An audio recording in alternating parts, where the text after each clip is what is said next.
In today's video, I'm going to teach you how to delete clips in CapCut. If you're cleaning up your timeline or removing a shot you no longer need, this is a simple process you can use every time you edit. Start by opening your CapCut app. From here, import your clips into a project so they appear on the timeline. If you're launching a new edit, you'll select the videos you want from your device and add them to your project. Once they're in, you'll see each clip laid out in sequence, ready to be arranged, trimmed, or removed.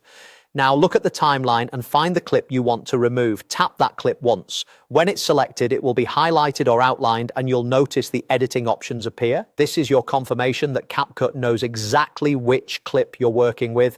Take a second to make sure you've tapped the correct one, especially if your timeline has many shortcuts close together. With the clip selected, tap delete.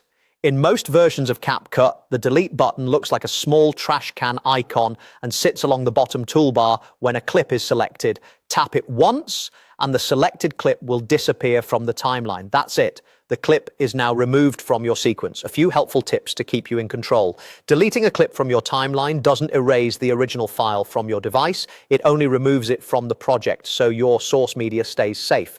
If you delete the wrong clip by mistake, you can quickly undo the action using the undo arrow, usually at the top of the screen. If the delete option looks disabled, double check that a clip is actually selected. Also, if your project has multiple layers like video, audio, text, or overlays, make sure you tap the correct layer before deleting so you don't remove the wrong element.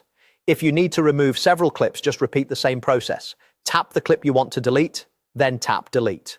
When you're working with tiny cuts, zooming into the timeline can make it easier to select the right one and avoid accidental deletions. And that's all there is to it. Open CapCut, import your clips, tap the clip you want to remove, and tap delete. With this quick workflow, you can keep your edit clean, focused, and ready for your next creative move. Thanks for watching and happy editing.